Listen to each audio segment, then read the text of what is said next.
What a beautiful Saturday morning. I think I might go for a ride. Live the big good on a Saturday morning. When the crowd's waiting outside. Please sit with me, there's a sunshine on the moon. I want to have a little fun. It's broken, a lot again. I fixed it last week, now it's broken, I want to you. I'm tired. Why me?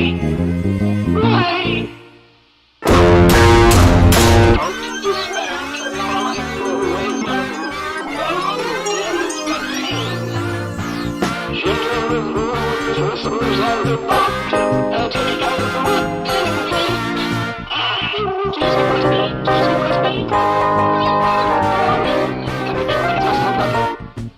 It's broken, not again.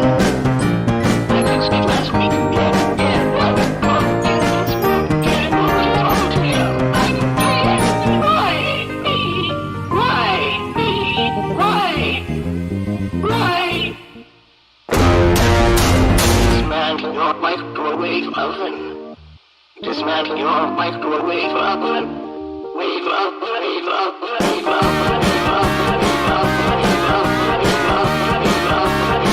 wave up, wave up, wave up, wave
Anyways, hey. So we're going to be talking about a few things today. This is going to be mostly a social stream with some discussion and ultimately a choice. And I have a lot to cover, so I'm going to kind of, I guess, dependingly... Sorry that was a little bit loud for you guys. I'm going to turn myself down just a little bit and the music down a little bit now that we're in discussion form. Hey. So, yeah, I love booming voices, don't you know? So, I'll just get straight into this and start discussing what we're even talking about today. So, I decided to take advantage of an opportunity that presented itself to me. It's kind of a competition, but it's not a competition to be the straight up best, as weird as that sounds. It's basically a grant opportunity, and grant opportunities are for an artistic endeavor, and it does apply to every single thing which the studio which I work with, the group which I work with applies with. We have less than 10 people, we aren't backed by any publishers, we make all of our own assets, etc, etc. So yeah, grant opportunities. Even if I don't get it, I thought, you know what? A lot of times I make shorter, little smaller games that I mainly do by myself with some help from some others more recently, which has been fantastic, and I'm very grateful for them. But, you know, if you take a little bit of time to polish something and go with an idea forward, then hey, that's great. I just haven't really specifically done that because I've got so many little small ideas that I still want to do. And I'm still going to be doing small things. However, I thought it might be a good opportunity to do something more of a medium, larger scale. And so I've been asking some people if they wouldn't mind working with me and helping me with this. They're like, sure, Ryan. And there's some more people I want to ask for that. And one specific area which I need to see if I can find someone to help cover. But anyways, I'm not going to get into that at the moment. Over the last week, I have been brainstorming a lot with a few others, as well as coming up with multiple different pitches to try and find not the perfect pitch, because there's no such thing as perfection, but a pitch that was a little bit more solid than the other ones to say, hey, let's go forth and do that idea. And ultimately, a lot of pitches came and went, and we decided on 2 final pitches. If I went strictly by the team's decision, I know what pitch would win, and I'm keeping that in mind before we enter this discussion. There's a pitch of the 2 which I think is more broadly appealing, and there's one which I think is more specifically appealing. One of the areas I think I've been weak in terms of my game stuff is that I think that I don't do a very good job at condensing information very shortly and leaving the best first impression. I think most people that have gone into my games have done so because they've given it a chance. The game was more than they were expecting, and that's why the games have a positive reception, which is good because it helps more people be curious, being like, oh, this game is well reviewed, well then what's it doing? So they give it a shot themselves, and so some people might be like, oh, I really like this, let's try the other person's games, and then they like those too, and then thus, that grows. But I think that there's still sort of the barrier both of looks and specifics, and I don't think I do the best job at putting the best foot forward for a pitch. Now, for this grant to go through, I do need to make a quote-unquote high-quality indie game, which basically means a game which is presentable. And that's going to be up to me. But one of the steps to that is making a pitchable idea. I do need to make a playable build by March 15th. Part of the rules for this grant is that I need to have a playable build for them to judge by March 15th. Also, the game needs to release by December 31st of this, not this year, but next year, 2021. Yeah, well, I mean, I can do it pretty okay, actually. Thankfully, I know a lot of talented people, and I've also been practicing more with coding in various different ways as well. But yeah, anyways, I have two pitches which we've narrowed down. There was originally a lot of pitches. The original idea pool was like 30 ideas. And then we put that into several more pitches. There was 6 pitch ideas, which I was a little more confident in. I think all 6 could make good games. But we narrowed it down to 2. And now it's between these 2, which I need to pick one or the other. And I'm going to try and pitch them to you guys right now. And we're going to pick one and just kind of go forward with it. And then I guess I have a little less than 3 months to make a playable build. That'll be fun. Not the full game. A playable build means a build to be judged. It's not like the game needs to be fully playable from start to finish, but give a good idea of what you're going for. Yeah. It's partially because there's a process. I know the process. I'm not giving the full details here, but we'll go with it. Anyways, are you guys ready for 2 ideas presented from me going blah, blah, blah? And I'm going to say this right now. I have not exactly prepared the bottom line, easy, single line pitch. What they recommend if you have an idea to pitch somebody is to have a single line pitch that you can just throw at them. I did not get that ready in time for this. I'm very bad at it, actually. But I can give you guys the longer explanation, and then from the longer idea, if one of them wins, I need to figure out the bottom line pitch. So, firstly, I thought about 2 things before doing this. One of them has played heavily into the ideas that were formulated. The other idea was it's probably not going to be considered for much that we're going to be doing for this. So, regardless of whatever this was, there were 2 considerations I had for this. Firstly is, there's a concept I've wanted to do for a very long time, which I'll just say it to you guys. There is a conundrum with horror game design. If I'm going to make a horror game to try and pitch to people, because I don't need to make a horror game, but I like horror games, one of the conundrums of horror game design, which I have spent way too much time thinking about, and I have heard other people's thoughts, I have my own thoughts, is the conundrum of not difficulty, but death in horror games. Because death in horror games is contradictory and hypocritical, and honestly, I don't think horror games tackle death the best. So, if your game doesn't have a threat, very likely your game will not be perceived as very dangerous, threatening. It can take a lot of tension away when people realize they're not in danger.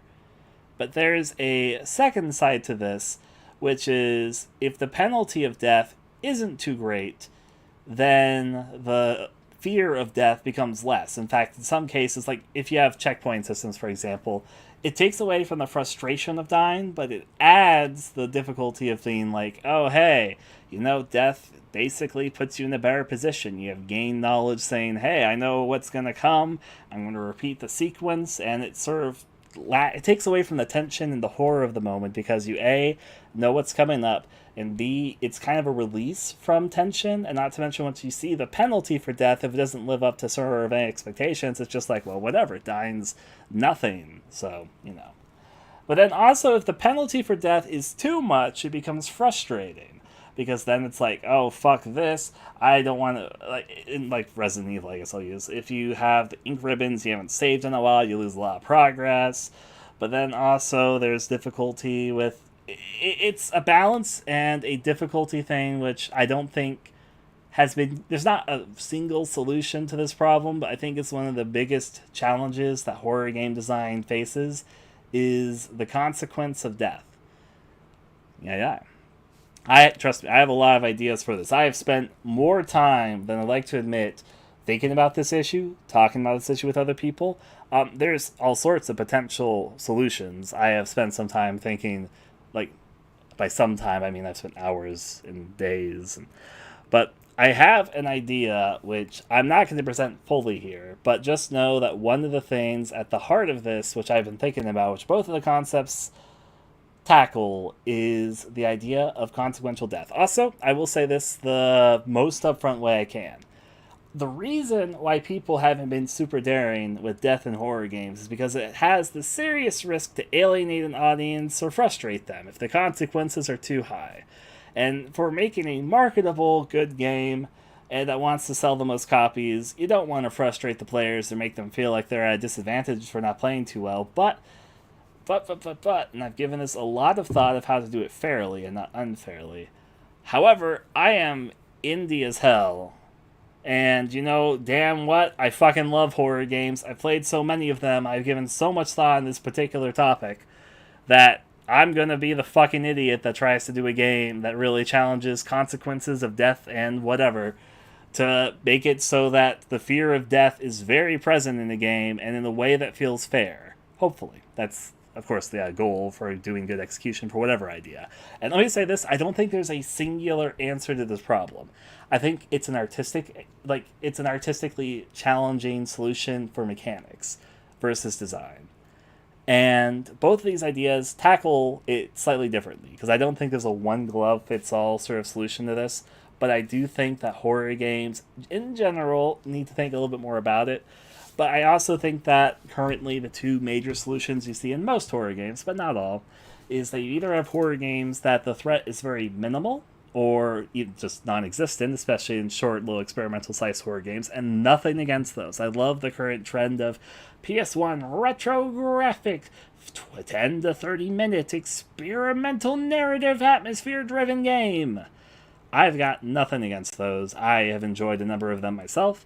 And then you've got the opposite side of the coin, which is pretty existent, which is first-person survival horror, except usually you don't have combat mechanics. Some do, I'm not going to say none do, but many of them you play with hide-and-seek mechanics, though to their fairness, the hide-and-seek mechanics within the last 3 years have tremendously improved from the 10-year-ago Amnesia: The Dark Descent that set the status and the gold standard. So I'd say that both these are games that sort of... They're not the only things that exist in the indie horror space, or the horror space in general even, but they're definitely the two examples which I think are the most fervent, if you have to say it. And also, there's an issue a little bit in the indie horror scene. This is not a bad thing either. I'm not saying it's a bad thing, but it's a noticeable trend in that I think indie horror games have generally gotten shorter, which... Not to say that's a bad thing, but I've got this inkling that I think that people want fuller experiences if they want to go into horror stuff. Not that you always want a full horror experience, but the full horror experiences are kind of rare these days, because most people making the indie horror stuff are making little bite-sized things, which is not bad. In fact, bite-sized short stories work tremendously on their own. I think there's a lot of creativity in that scene myself. But just something which I've noticed. Anyways. With all of that out of the way, I've also was thinking that this year is the 20th anniversary of Silent Hill 2, and initially I was thinking I kind of wanted to do an idea related to Silent Hill 2, but ultimately none of the pitches that were narrowed down have much at all to do with that game, so I guess my dream of making an actually Silent Hill inspired game is going to have to rest. I can wait a couple years. Technically, Silent Hill 3 is my favorite. But a lot of people prefer Silent Hill 2, and everyone's got radically different opinions on the first four Silent Hill games. Like, I like Silent Hill 4, a lot of people don't like that one. I liked it. Regardless. You haven't missed the pitches. I was talking about death and horror games so far, David. That was a big part of this. Some people hate Silent Hill 3. You know what? I don't fault them for that, but I personally like Silent Hill 3. It's a very varied opinion. I also understand why most people prefer Silent Hill 2, and there's a lot I like about Silent Hill 2, but 3 is just my personal favorite. And I give you a fucking essay on why that is, but I'm not making Silent Hill 3, so that's not the time for this. I digress. We have 2 pitches at the moment, and both of them will deal with the concept of consequential death. Now, I'm also going to say this. Part of what I ultimately need to do, but I have not fully determined yet, is I want to introduce interesting mechanics which I have not seen done before specifically into a horror game. What got me thinking down this certain circuit of mind stuff is this game is probably not releasing anytime super soon. Originally I was going to want to release it sooner, but I think I should spend more time with it. There's another small game I'm releasing within a certain time frame. I won't give it a date yet. Once I know fully, I'll give it a date, but I am working slightly on a little project called Not Your Eyes, which will come out eventually. And this title, I like the hook of it, and I like how it works mechanically. There was an idea I had from a nightmare, which is that if you know you're playing as a character with hallucinations, and keep in mind this is something which I made sure I knew I was talking about before I started tackling this concept, hallucinations aren't always caused by mental disorders. In fact, one of the most common forms of hallucinations comes from the not very well understood at this point in time connection between the eyes to the brain. When people start losing their eyesight permanently, such as in Charles Bonnet syndrome, they begin to have weak connective tissue that leads them to have visual hallucinations. Not audio hallucinations, but visual. And it's also, you can get visual hallucinations if you have a very high fever. You can get visual hallucinations if you're overtly tired and sleep deprived. Visual hallucinations is very interesting to me. And the thing about visual hallucinations and not having full-on hallucinations is that they're not audio-based.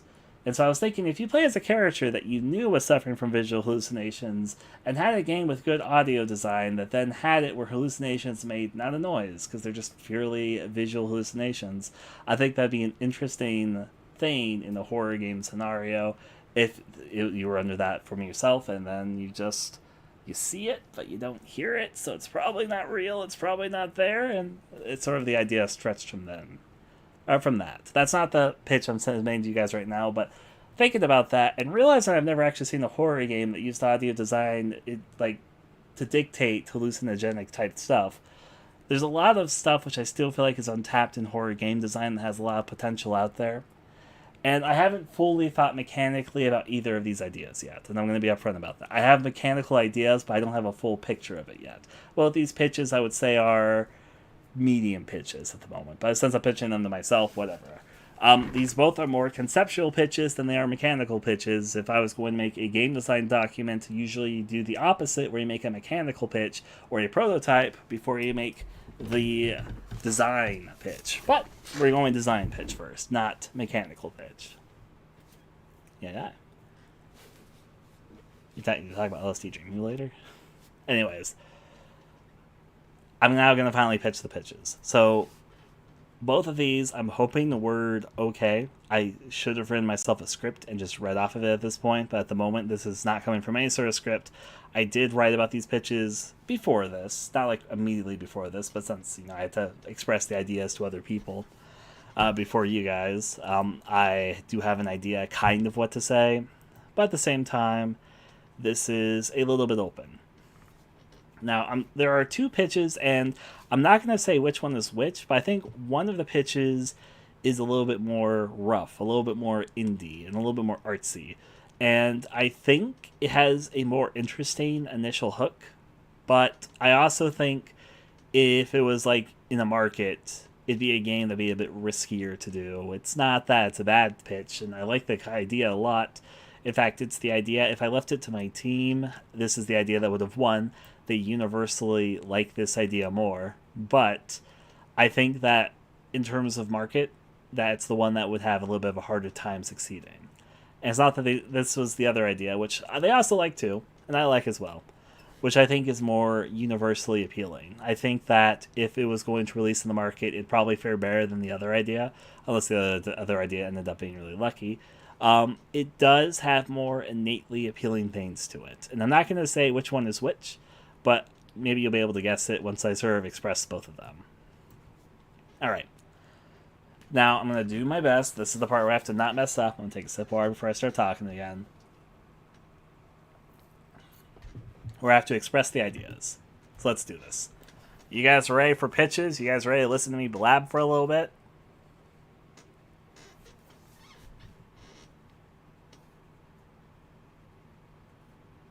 Alright.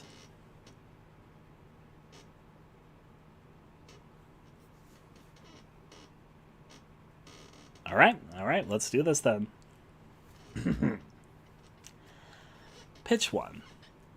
So, I have always been deeply interested in the idea of curses. And one of the things I realized when I was thinking about the death system I mentioned to you guys earlier is the way to make that a little bit more fair, but not like if you get chased by a stalker, just like let's say you're playing a slasher movie game for some reason, the problem with that is a slasher, once he gets you, he gets you. Like maybe you survive and get away, but the chances of that happening are very kind of slim in an actual slasher thing. So then the solution to that becomes more of a case of, oh hey, you gotta have a bunch of characters, and it's harder to build up and be attached to a bunch of characters in a slasher sort of scenario.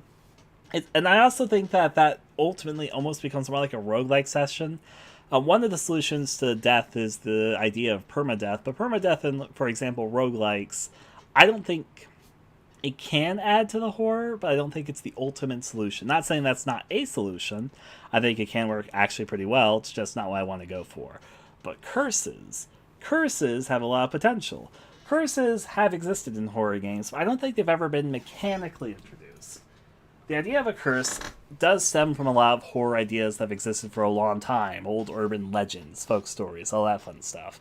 And particularly they're present in Asian horror media, but they exist everywhere. For example, the creature from It Follows could theoretically be called a curse because it's a curse that's passed on from person to person, and it's ultimately something that you want to sort of break the chain. Curse stories in horror usually work that you get cursed by doing something. If you want to go with some of the most popular Asian horror examples, of course, in Ringu, you watch the cursed videotape, and then you're gonna die in 7 days. Or in fucking Ju-on, you step into the house, and then, I guess, the good old Ju-on girl and Catboy decide that they're gonna fucking murder you and everyone you've ever loved. And that's what they do. Curses have existed in all sorts of forms, and they're actually a very broad concept. I could say that probably about 80% of Asian horror stories are curse stories. Alright. Now, with this, there's certain settings which are very distinctively Asian, which I find myself appealed to. And not just Japan. I'm saying Asian in a broader sense. With this, I'm talking about Thai horror, I'm talking about Korean horror, even Chinese horror, Japanese horror as well, of course. Now, one of my favorite games that left a lasting impression on me was a horror game, the 2001 version of White Day: A Labyrinthine School. Though more people are probably more familiar with the recent 2017 remake of the game, I do think there was some stuff lost in the transition of that from the original 2001 version. That said, I think both are enjoyable. And the setting of a school has always interested me, as well as the old idea of the gold cursed urban legends and the whole 7 legends of the school thing they got going on there. Except I don't think they go as interesting as they ever could. I think that there'd be interesting ways to interpret these things in, a little bit more of a twisted, fascinating way, I think. On top of this, I can also say that there's a certain aspect which I think that games have a hard time capturing, which is the heart of horror. Now, to express, a lot of horror games have a survival sort of scenario, and survival horror often has to have characters, but even in most examples, the characters kind of take a backseat to everything else happening, even narratively. I could give so many examples of this, but because I'm talking about the main stuff, I think it's a little bit better tackled with some games that are decidedly very Asian, actually. Like, I think Fatal Frame and Forbidden Siren have like stronger character cores than the earlier Resident Evil and Silent Hills have. But then Resident Evil had appealing characters mainly through design, and Silent Hill made interesting characters by involving characters outside of the main character to be reflected upon. But there is a lot of examples of Asian horror which I think pulls for more interesting, what I will call human drama. And the school setting has interesting things about, we have things from taboos, alienation, young romance, isolation, the sort of stuff which happens, bullying, and sort of emotional resonance which persists past life and death, and which is sort of the core of a lot of Asian horror concepts. The idea of what gets left behind when a person dies. Because in a lot of Asian horror stories, the ghosts that they deal with aren't actually like the living physical souls. That's how it is usually in Western media, where it's supposed to be the soul of a person which is trapped here on Earth. But a lot of time in Asian horror, it's actually not the person's soul that's left behind, it's an emotional resonance that's left behind. Talking about this, though, I thought what might be an interesting idea is to have a game which is sort of open in form. If you've played Red Haze, kind of like Red Haze, but take away the ending collecting. And also to focus a bit more on character drama, to have more than one playable character within a school setting, dealing with urban legends, and a curse that's starting to befall them that they then have to try and break free from. Now, I think to make the idea work, one thing that's important is that the curse lies. And maybe I'm getting a little bit ahead of myself, and I'll try and round back to explain myself so I don't get too ahead too quickly. But a curse, how it works in horror, at least in horror media, it doesn't really exist in horror games, is that the idea is once you're cursed, you have to find a way to break the curse before the curse consumes you. And oftentimes, in the quest of trying to find the way to break the curse, you have to deal with false leads, false information. You have to deal with trying to find the root and source of it, and characters that are near the person who's initially cursed usually also befall the curse. Moonlight Center is an interesting comparison, but yeah. Curses, oftentimes you need to find the core of where the curse began, but even then that might not be the solution to the curse, if that makes any sense. It's only another step to finding the solution to escape. Now, my idea here involves that immediately from the get-go that there is something between 4 to 6 playable students, and one of them will escape. If literally all the other students die, they'll live. And that also adds into an interesting fun element of saying, hey, even if the player either A, majorly screws up, or B, wants this outcome, it's potentially there. And it also prevents the way of making the game unwinnable, which I think is kind of desirable in such a thing, and also adds in sort of the tension of, there being kind of a reason, a desire maybe of survival if you want to murder your classmates. But hey, I think establishing pre-connections between characters, you guys are talking about all sorts of urban legends, but yes, there's a lot out there. There is literally, Asian cultures are very, very superstitious. It goes from individual country to country. You're talking specifically right now about Japanese folklore, but there's a lot of folklore that differs tremendously between different countries there, and some of them I find a little bit more interesting than Japanese. I like Indonesian myself, but all the same. Now, I got a little bit sidetracked there. The idea here is that we have an open, explorable school, sort of like a Haze game where you're not ending collecting. You've got so many hours, and, once the clock strikes a certain time, everybody dies. If you aren't able to break yourself free from the curse, then everyone loses. But there are 2 conditions to make it so that not everybody dies. Condition number 1, there is only 1 survivor when the clock reaches that time. So basically, if everyone else dies but 1 person, they're fine. The second thing is to try and figure out and break free of the curse. And I'm also going to say this, people don't want to die. And I think this is kind of important to make this concept work. I think having it so that the players, that you yourself control the characters is important, but the characters are still themselves, and I think them having pre-existing emotional connections, relationships with each other in the past, and having feelings are important. So even if you take control of them, I do think that the player can betray the expectations of the character, and if the player betrays the expectations of the character too much, then that dictates how the character responds to the player's inputs. Now, talking about that a little bit more in depth, basically, a player directs the character, but the player is not the character, especially since they're controlling multiple characters. So let's say you, as I guess you call it, the director, places the characters in a specific situation. How they respond to the situation is dependent on the character, their personality, who they are, as opposed to being decided by the player. That does mean that the player gets a lot of... I mean, they obviously control the characters to a certain point, but I also think if they get a little bit more too panicked, I guess is the way to say, or if they get to a mental state where they sort of lose themselves, they still are in the game, they're still in the story, but the player loses control of them. Basically, they're completely on their own. You've lost control of being able to direct them at all. If you treat your characters badly, you lose the ability to play as them. Making sense so far?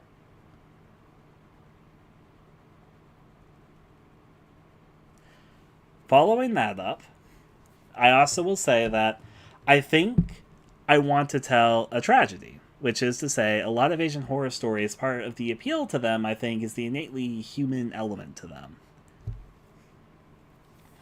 I think that having control of a situation can lead to interesting scenarios. Like, let's say somebody likes somebody else, and they secretly want that somebody else to come rescue them. And you could take control, if you still have control of them, to have that sweetheart save them, but maybe it's not the outcome you want. You could send someone else in, or you just don't help them at all, and they have to help themselves. There's a lot of different possibilities sort of set up if the characters already have established relationships. The important thing is to forecast the information to the player, both through story beats and just... I think an important aspect of this is being able to have each character have individual thoughts to themselves. For example, if the player is observing things, each character has different... Obviously, they're not all the same person. They have different flavor text, they have different personalities, they respond to things differently, and different things set them off more than other things. Characters have individual separate fears. Characters have individual separate feelings. And I think that's important to establish, especially to form a relationship to the characters. Each character is not the same person. They're not all copy and paste of each other. Give each one their own person, I guess. And that also helps set the stage for a more dramatic tragedarian story, I think. And I do think leaving it up to the player to decide who lives and who dies is important, but also to a point where if the player mistreats their characters, they obviously won't be listening too much to that voice in their head if it always fucking messes them up all the time. All the same, all the same. To read a little bit what I wrote here previously about it, I think that having a story have a lot of potential branching areas, both by who does what, who survives, who lives, who dies, and not just that, but who dies at what point, because I think the A should leave a course behind, and B, that should also affect how the story trajectory is, not just the fact that they died flatline. I think also how they died plays a difference. For instance, let's say somebody murdered somebody. If somebody murdered somebody, that's kind of different than if they just, like, I don't know, fell down the stairs and died. Or what if they fell down the stairs and died and people thought that somebody might have pushed them? That leads to conspiracies and distrust. And I think that having the characters have different relationship levels, but not just relationship levels. They have opinions, they have relationships, and they have trust. Where some people might trust certain characters more than others, and things can enforce each other characters' trust systems. But then maybe they don't trust this other person so much. So if something kind of mysteriously goes wrong, maybe they're less likely to believe this person and more likely to believe that person. And though you do have choice in the dialogue and help direct them, some characters might fling accusations at each other. Some characters might just innately believe anything a certain person says. Making sense so far?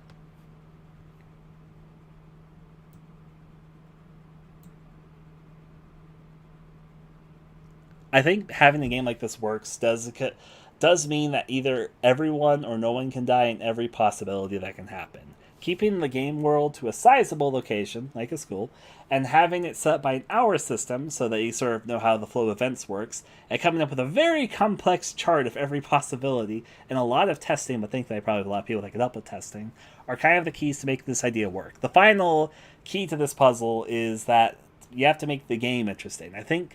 In my opinion, I think that curses work better when they have artistry to them. This is kind of hard to express, but I think that, for example, the curse in Ringu is more interesting because it has the VHS curse tape going on, the aesthetic of the VHS tape, the phone call, etc. technology. I think I'm going to use Fatal Frame 4, for example, here. Fatal Frame 4 has a ritual that leads to a curse, and the ritual is more interesting with its idea of blooming and the mask that all the characters wear, and the lunar eclipse. Certain pieces of imagery which are tied deeply to either the curse or the rituals or whatever goes on there. And there's other horror movies, like there's Goth, where they deal with a certain curse which has to do with an artistic killer who's killing for a reason, which I won't get fully to spoil that movie, but I think that curses can have a strange, dark beauty to them, if that makes any sense. Especially since these sort of stories often have twists to them, and they often have a dark secret truth and sort of a gruesome history to them. And then I also think that they have certain pieces of imagery that tie to a greater narrative. So we've got the character level, we've got the curse level, we got the history of the location level, as well as we have the different urban legends that go on in the school, which leads to the final piece, which I think making this game be interesting is to realize urban legends, folk stories, and all that in a way that people haven't seen before. Because I think that part of what makes a horror game interesting for the player is to be presented with scenarios that either A, are not expecting, or B, are built up with tension very well, or C, present themselves in such a way that leaves an impression. And I think that realizing certain types of urban legends and curses and stuff in a way that people haven't seen before does leave an impact, where there might be, if people are familiar with the content that this is being based off of, being like, oh, that's a very interesting interpretation of that classic urban legend, or, so forth and so on. And it's something which they both may be familiar with, but haven't exactly seen spun in that way before. And I think that can be appealing. You also have to be, testing is very important for a concept like this. And also, being the sucker I am, I'm going to have, of course, be seeking out voice actors, because I like voices. And I think the story would work better if it happens through voice. That's a slippery slope, I know, but I trust in my ability to find people who I think can do it well. Anyways, before I move on to idea 2, does anyone have any questions? If you've asked questions, re-ask them, because I was sort of blabbing there for a bit. I'll express idea 2 in a second, but I have more I could say about it, but I don't want to spoil ideas, I guess, but I'll answer questions before I move on to pitch 2, if you guys have anything you guys want to know about before I move on to the next pitch.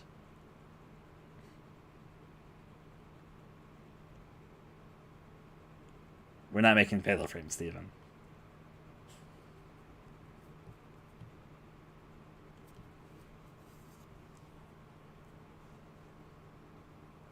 My. I appreciate. I don't know why I said. I was going to say, I will not turn you down the offer, and I'll look into it.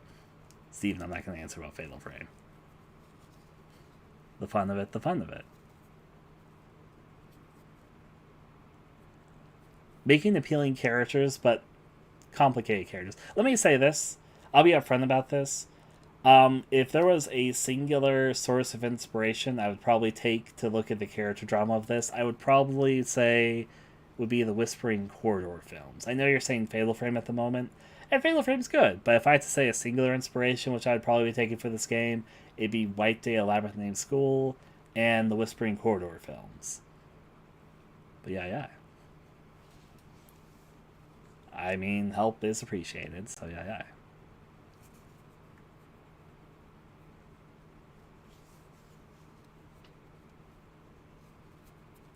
If there's no questions, I'll move on to pitch 2.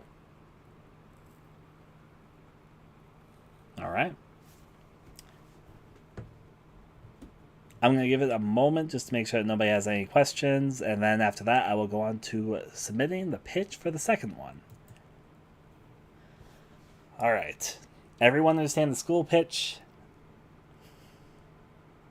I'm very appreciative. My. Everyone at understanding level of what the school page is about and the basic idea behind it, it is going to be used an RPG Maker, but my goal is to make it very it's not going to be very clear it's RPG Maker. I kind of learned very recently how to use high quality assets, as well how to do some 3D modeling with the engine, as well as how to get rid of the tile system a little bit more thoroughly. So it will be RPG Maker, but I will tell you this one right now, both projects, you'll be looking at them and you'll be like, that's RPG Maker? That's the response I want to get out of people, if they figure out what the engine is. So yeah.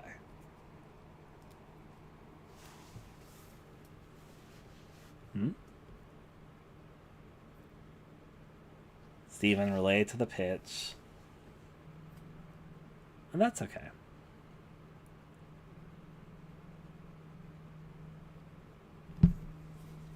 Rolls as it goes.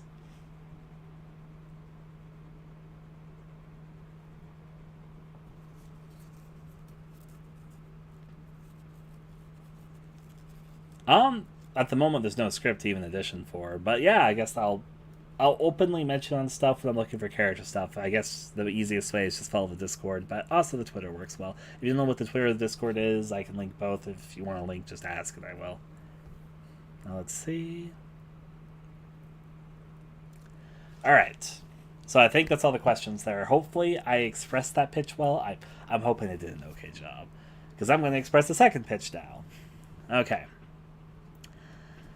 Second pitch, here I come. It's the second idea of two, which I'm starting from.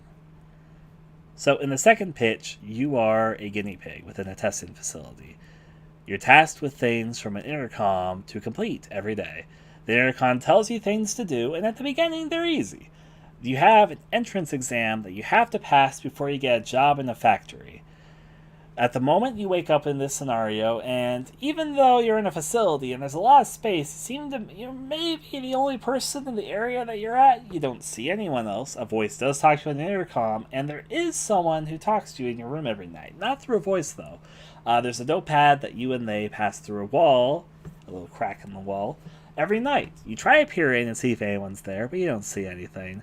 You try to talk to them, but no one talks back. But you can pass a notebook back and forth and communicate. You can play some games with them. You can have back and forth discussions with them. But outside of the voice on the intercom and the person you talk to through notebooks in your room, there seems to be no one else there. After passing an entrance exam, you then get to working inside of a good old grindhouse factory. Basically, you're a person that makes meat. You're gonna do and you're gonna prepare meat to be eaten, put into cans, and you're off to do your job. You don't seem to be supervised. There doesn't even seem to be cameras around. However, there's areas that tell you very definitively that you're not permitted access to them. But I mean, if you want to do it, who's going to really stop you, right? There seems to be no one there. Or you can be a good person and just do your task every single day. You get graded on how well you perform the task given to you. There's a grading metric, which is permitted towards you if you ask, or if they just tell you up front.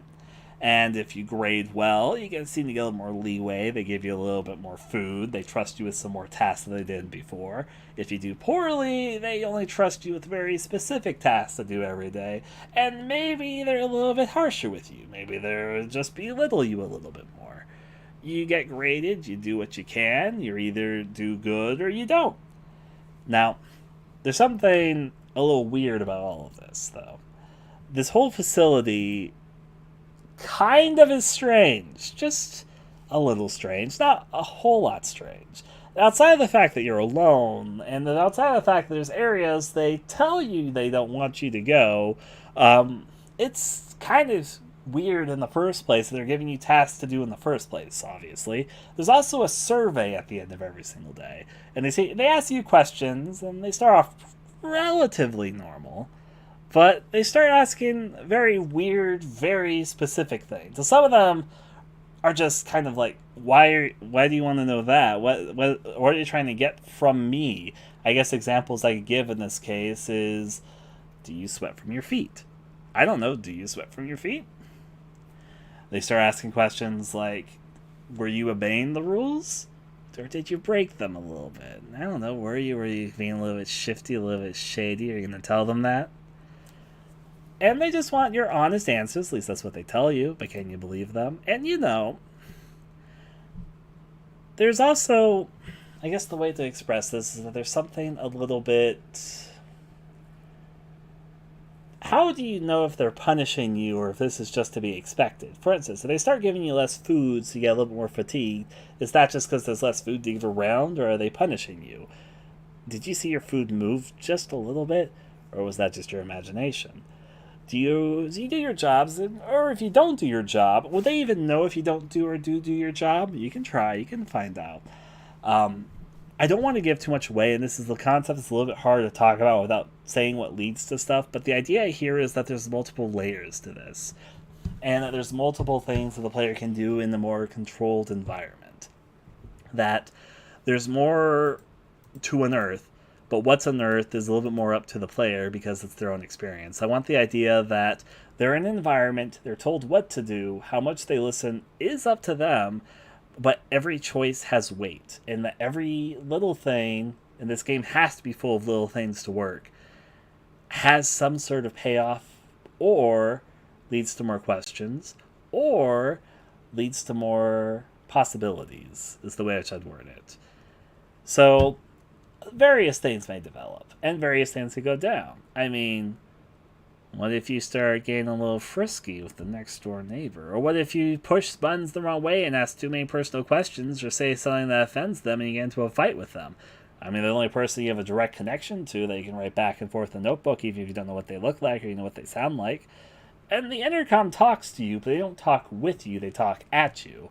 And that might be the only signals you have for whatever feels towards you. You have tasks to complete, but the tasks vary. You aren't doing the same thing every day, but you might get into a routine. And, they might give you a little bit more to do if you're doing good. Maybe they might trust you with something bigger. Maybe. I guess other ways to express this, because I also don't want to get too deep into the idea here. I do think that there is possibilities here for both this idea and the original idea. We'll talk about this idea first, because I'm talking about it right now, which is the facility factory idea. I think it's important to have a mysterious, interesting world and concept that can lead down rabbit holes. Not a singular rabbit hole. I think having plural, multiple rabbit holes is important. Different holes for people to fall down to. For people to realize that what they do does have consequences and there's weight, and it's just that it's not that whatever they do isn't important, but there is something to it.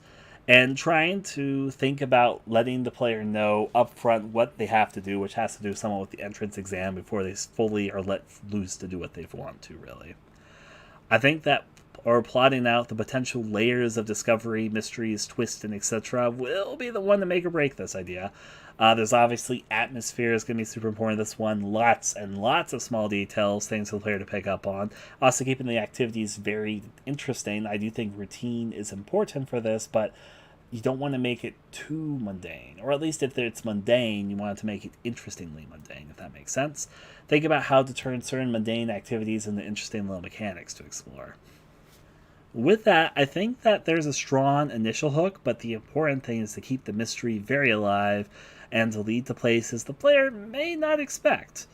I think that they have a little bit of fun with maybe like a weird steaming suggestion that maybe they want to see what happens if this happens. They want to see how far they can push certain things. And I want to say if the player decides to push certain things, they can know that it might push back, sort of thing.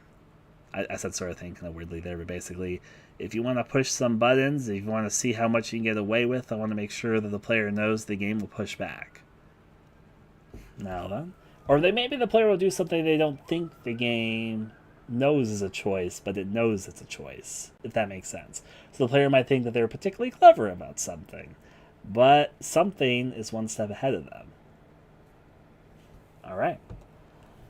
I'm sorry I'm being a little bit ambiguous with the idea. It's partially because I think this idea thrives best with mystery, but hopefully I expressed it well enough. I should also mention that I want to use a lot of tones of grays, greens, and reds in very specific context here. I sort of imagine a facility full of green pipes. And not like Mario green pipes. I'm talking about like these shiny, gleamy pipes that sort of interchange in the walls everywhere. With sort of cement floors, cement walls, cement and pipes. And having sort of a, not a bunker feel, I don't think the game is set underground. In fact, I think there's even might be windows in certain places just very high up where you can't exactly reach them. But yeah. Now, I expressed some of the ideas for this, and before I move on to explaining things a bit more, do you guys have any specific questions about this idea? I think this one might lead to more questions than the first idea, but yeah.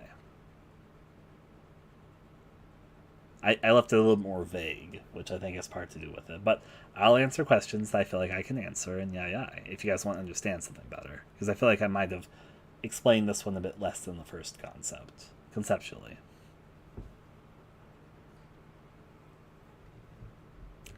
I'll give a moment for people to think of questions and roll with, and I'll let the music continue. Good question asking about this. I don't think it's puzzle focused. I think it's more task focused and being rated on this task. The core gameplay I think is exploration, but the actual mechanical distinction, and that was a good question asked by the way, I think is that you're given a series of tasks to do. Some are mandatory, some are optional, but you might get some extra brownie points for doing it. And you're graded on how well you do tasks. And I also think that sometimes the tasks that you're asked to do are very obvious, but sometimes they're a lot more cryptic. And that you're judged on how well you're able to piece what you're given to do together. And you're also graded on criteria that sometimes you're privy to, and other times you're tasked on criteria that is purposely vague, if that makes any sense. So I think instead of puzzle focused, I'd say it's task focused, though its primary focus is exploration. Yeah, coffee. You find so am I. The shiny green pipes. I think both of these would have a lot of replay value. I don't want to get too much into this, but both of the games are tremendously about choice. I made sure to make both concepts about choice, consequence, and fear of death. So yeah.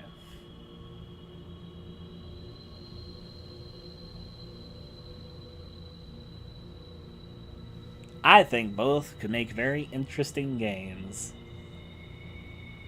How long do you mean how long do I have to make the game? Sorry if I'm finishing that. That's not what you want to ask. I have to have a playable build done by March 15th, and the full game has to be completed by December 31st. Not this year, next year, 2021.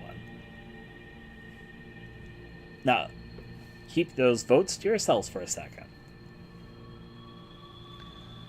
Now, I'm going to follow this up. I'm going to go back to idea number 2 with an idea number 4. Sorry, those were the original numbers. I'm going to go back to idea number 1 and then back to idea number 2. Idea number 1 is the school idea. Idea number 2 is the, I guess you call it, facility idea. Right now we're voting for specific concepts here, Neely. So, to go back to the second concept for a while, I'm going to talk about what I think are some of the bigger appeals for the school idea here. I think that one of the appeals of the first idea is that it's more of a character-driven drama with balancing relationships, actual weight to character depth, and tell a story of taboos, drama, developing minds. I think having an interesting take on urban legends and being interpreted in unique ways leads to a lot of interesting possibilities, and the more open, explorable environment allowing for player choice to explore and tackle things in a non-linear fashion, I guess is one of the ways to express it. I do think that, Grayson. I do think that it has a little more of a flowchart sort of development of how things can go to it. I think that they're having multiple playable students with differences in how they play, with different flavor texts and thoughts and ways to respond and react to each other. They specialize in different areas, have different fears, different desires. I think that sort of character drama does have weight, as well as sort of the weight of the various urban legend elements.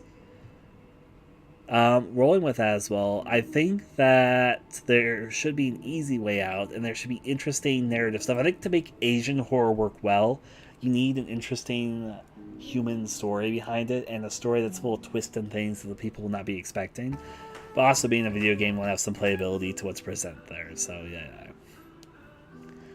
I do think that the first idea has a level of being a bit more ambiguous. It's a bit more mysterious. I think that's a concept that can easily lead to multiple rabbit holes. Of course, having a strong atmosphere is very important. I think that I kind of am good with good atmospheres. Maybe I'm patting myself too much in the back there, but I'd like to think that I am.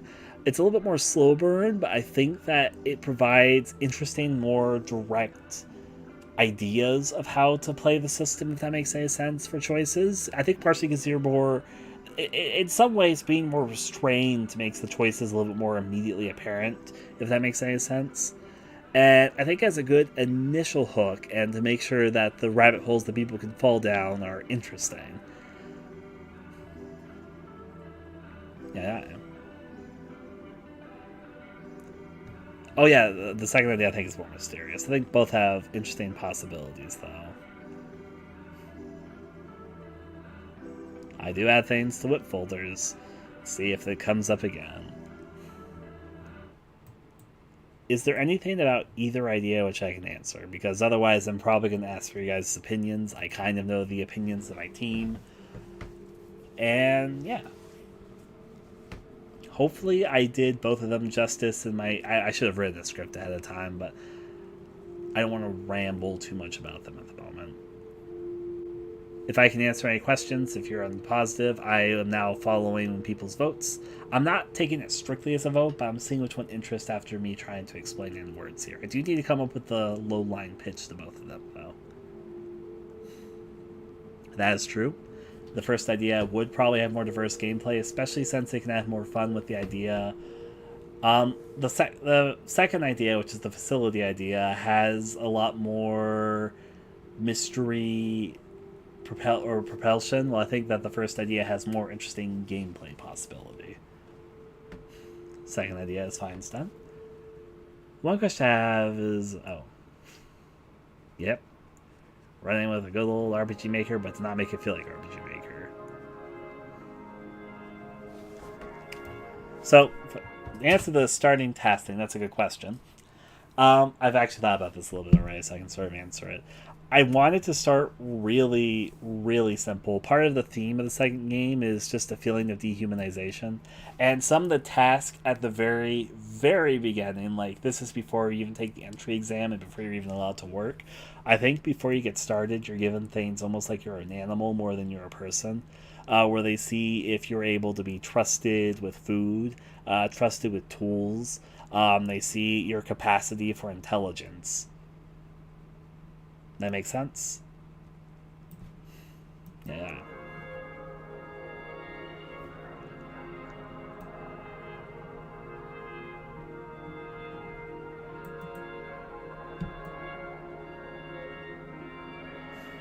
Both of them have different pros and cons to them, basically.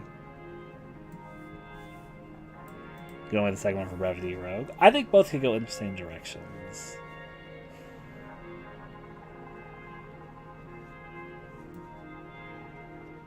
I'm hiding the engine as much as I can, Champsies.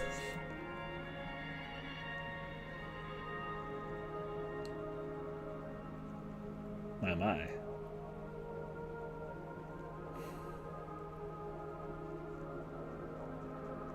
Interesting things to say there. Hello, Fox. We're talking about the ideas now. I'm just seeing some opinions, having some discussion.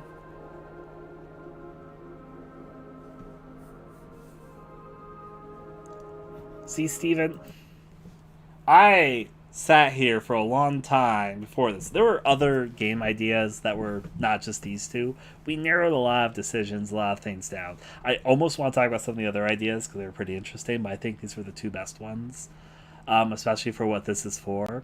And both of them are actually very different. Like, there was a teammate that sort of teased, is like, oh, why don't you just combine both of them? But the thing is, they can't be combined. One of them is about isolation. The other one is about character connections. One of them is a very slow burn type of thing, and you don't want to play it up too hard, too fast. You have to build up. You have to make things... You have to be a little bit sparse. You have to play it right, basically.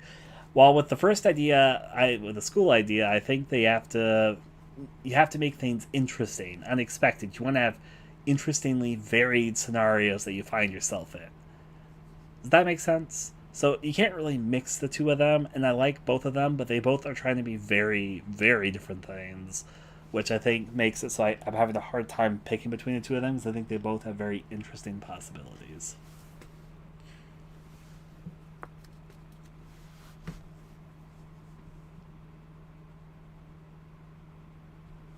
I see, I see.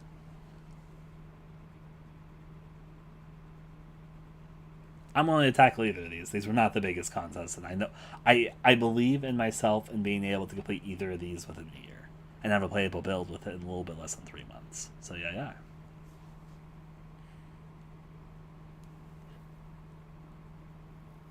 I see, I see. You can pitch it here, Chrissy, if you don't mind pitching it here, Chrissy. There's gonna be a lot more. No, whichever one wins, there's still a lot more brainstorming to go through, but yeah, yeah. But picking an idea to run forward with, I think, was important here, especially since time to get stuff done.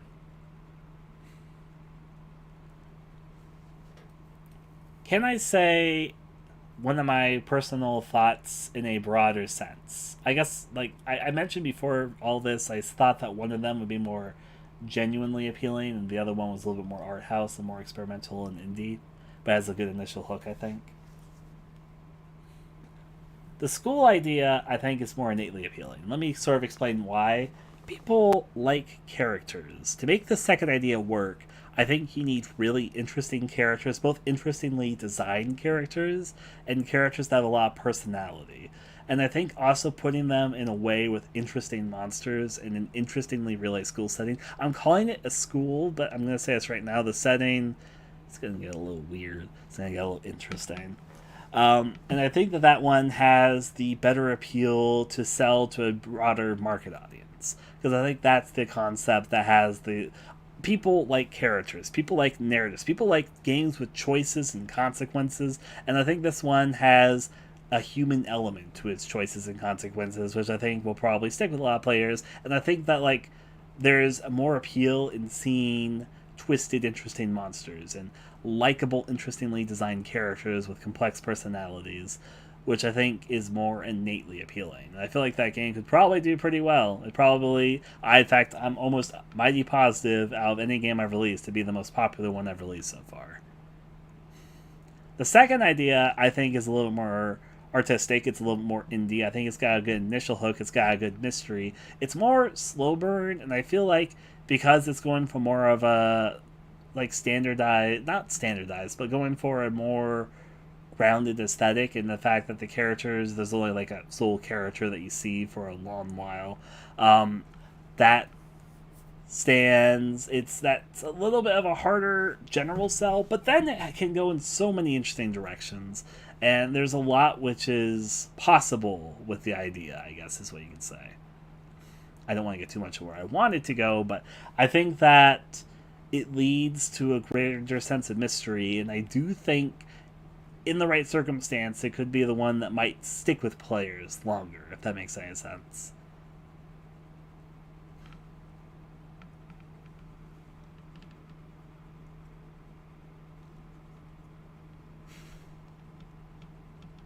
It won't be anything like that, David. I have a more interesting ideas for curses than that. Trust me on that.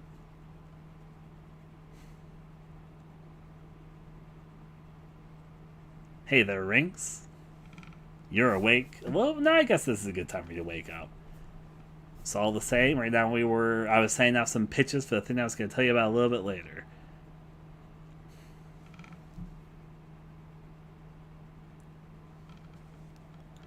I'm going to make more likable than usual characters there, V. I'm happy you like my characters so far, though. Not to say perfect characters, but, You're correct. There were 2 ideas that we had narrowed down to pitch through. I'll tell you more about it afterwards, fully there. I'm just sort of... I mean, I could go back and explain things. You guys want me to restate what I've said so far? Yeah, that's fair. 1 second, please.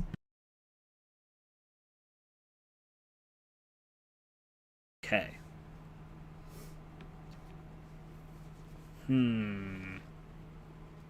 There's a little bit more mixed here. So, my vote still is for the first one. I see.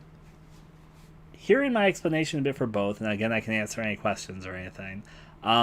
Where you guys all say, even if you stated, I would appreciate, like Chris, if you guys restated after me saying all that. I'm not taking this purely as a vote, but I'm trying to decide which one to roll with for the grant fund.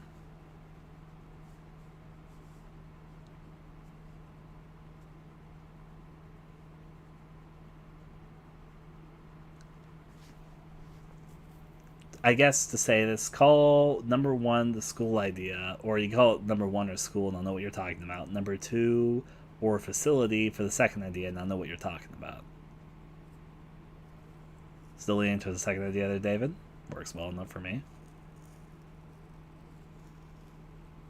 Nearly, I want to do both of these ideas. If I knew immediately, trust me, this was narrowed down from multiple ideas over the last week. You're interested in number two, facility. All right. Both could go in very interesting directions, I think.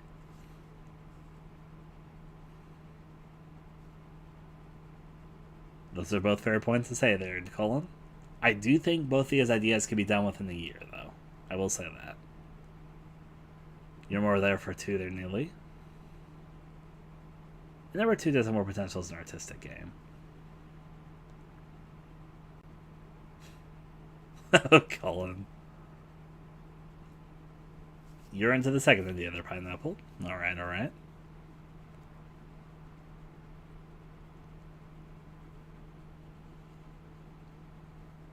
You're fun or partial to the first idea. Alright. I can't do both within a year. And I need to focus on one. And I'm doing one for a grant opportunity. I can only send one to the grant office, but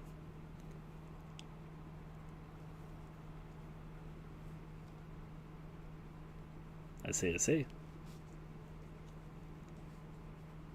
A vote for two.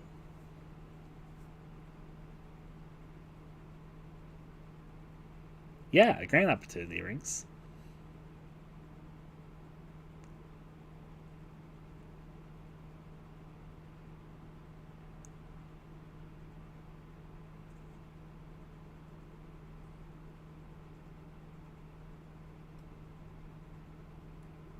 I see the grand thing there, Tazin, that you're talking about. It'd take a while to explain everything again, but basically it's an opportunistic grant. But yeah. There'll be a few different people that are trying to get the grant outside of me.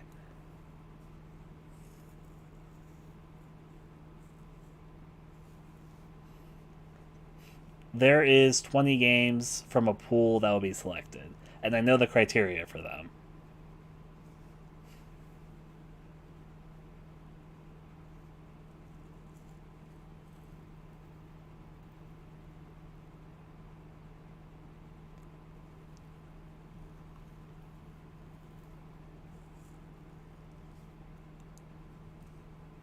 Mm-hmm.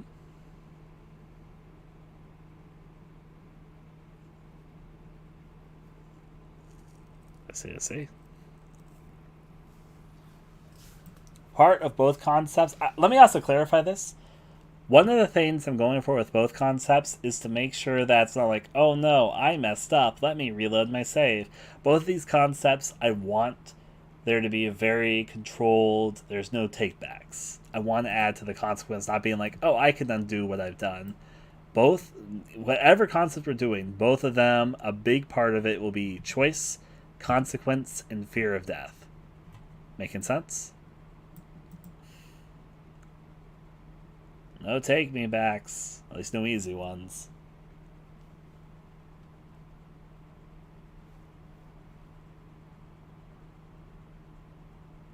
I want to demonstrate both examples pretty early in. You're in it. You're in for whatever you set.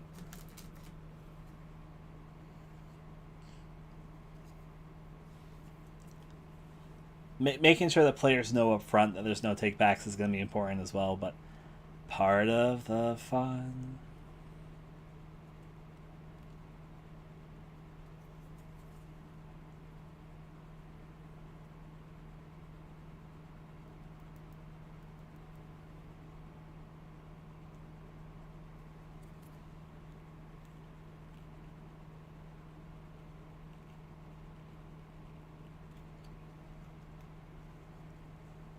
Okay.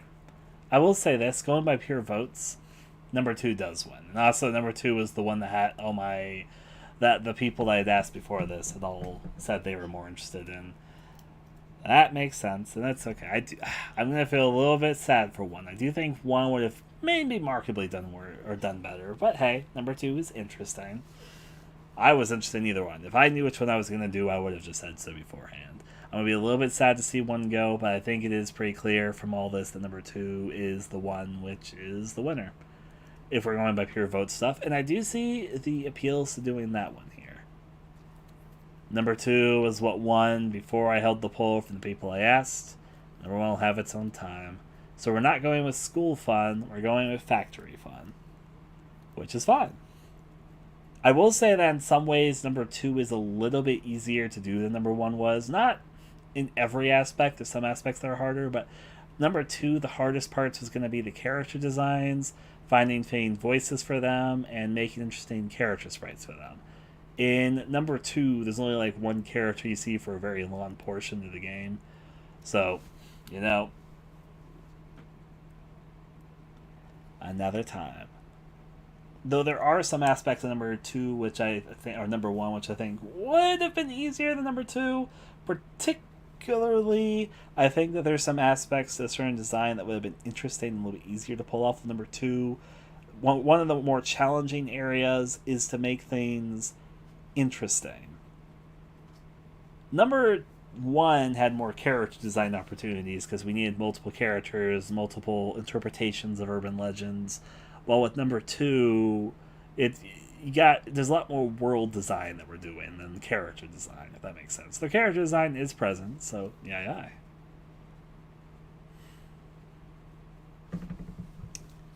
It'll be part of the fun of it, though. I think that's all I need from this. If I know I'm doing number 2, I'm going to announce it to the stream. I'm also going to fully explain the ranks, what's going on. And yeah. So yeah, I guess we're going forward with number 2. Both options were very viable. Number 2 does seem to be the winner. We're going with the factory idea. I'll pitch it a bit more in the Discord. If you're watching this something, let me link this here. Link to things. Discord dot.